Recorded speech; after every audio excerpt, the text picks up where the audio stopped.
Bonjour, c'est Cathy, bienvenue sur ma chaîne. Aujourd'hui, je vais vous parler dans ce podcast à cœur ouvert d'une HPE qui se sent incomprise dans ce qu'elle est et ce qu'elle ressent.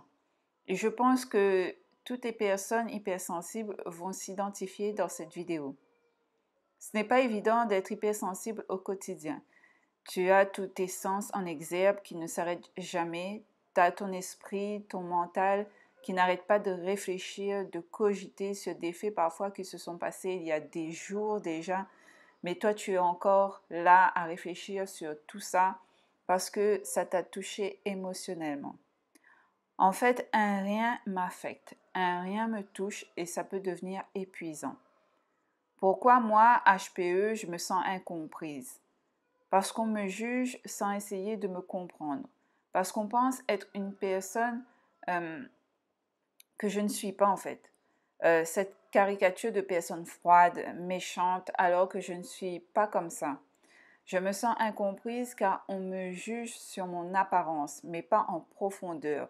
On ne cherche pas à me connaître réellement et bien souvent ça me fait mal ce genre de comportement envers moi, mais que puis-je y faire? Je n'aime pas les disputes, je n'aime pas les conflits. Je les fuis car je sais que juste le fait d'essayer de me défendre, l'autre personne ne va pas me comprendre. Et moi, j'aurai ma gorge serrée, je ne saurais trouver les mots justes. J'aurai les larmes aux yeux de me sentir en fait incomprise. Donc, à quoi bon surtout face à une personne insensible à ce que tu ressens?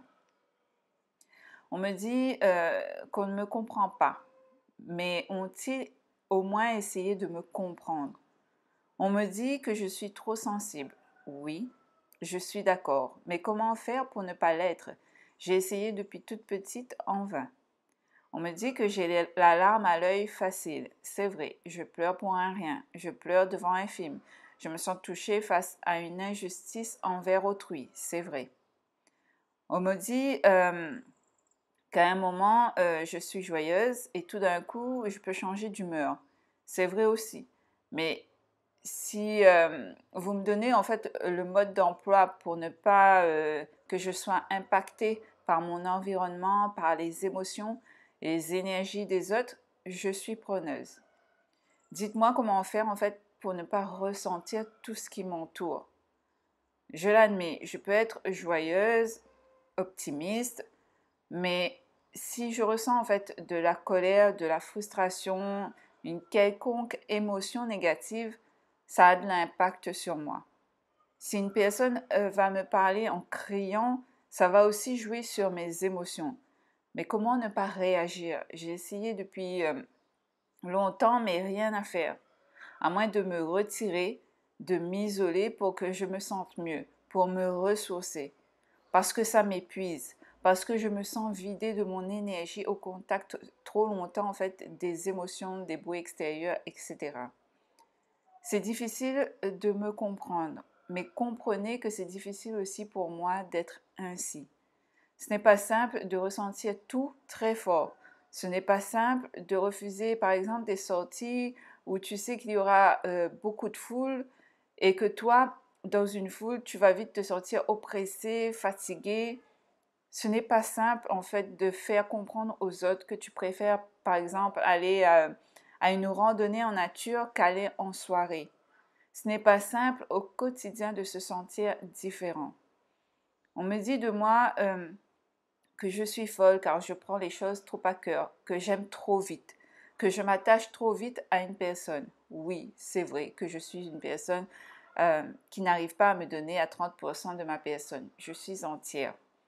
Oui, je peux paraître folle d'être en extase, par exemple, devant un coucher de soleil, devant un beau arc-en-ciel, lorsqu'un repas, par exemple, est hyper délicieux, comme une enfant, en fait, qui déguste pleinement la vie avec ses sens. Oui, je peux paraître folle quand je chante, par exemple, une chanson que j'adore, alors que je suis en train de conduire ou me doucher ou faire autre chose.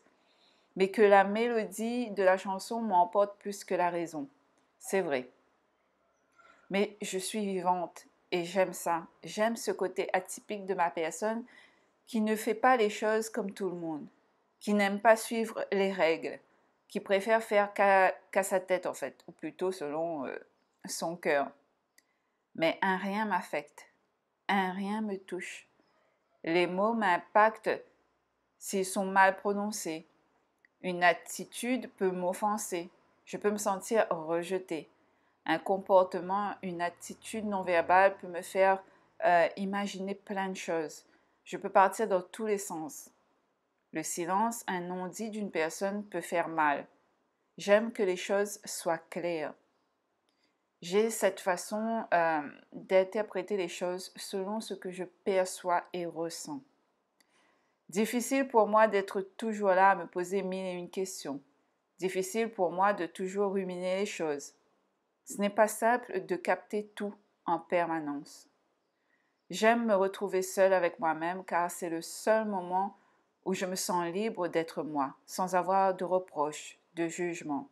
J'arrive à me remettre en question, un peu trop même. J'exige beaucoup de moi alors qu'il ne le faut pas. Le contrôle de moi-même, de ce que je ressens me fatigue, alors j'écris, ou je vais faire mon sport. Là où je me permets en fait de libérer ce trop-plein d'émotions, ce trop-plein d'énergie en moi. Voilà pour ce petit podcast à cœur ouvert. Dites-moi en commentaire si vous vous reconnaissez, si cette vidéo vous parle. N'hésitez pas à liker si vous avez aimé entendre ce podcast. Je vous dis à très bientôt pour un autre sujet.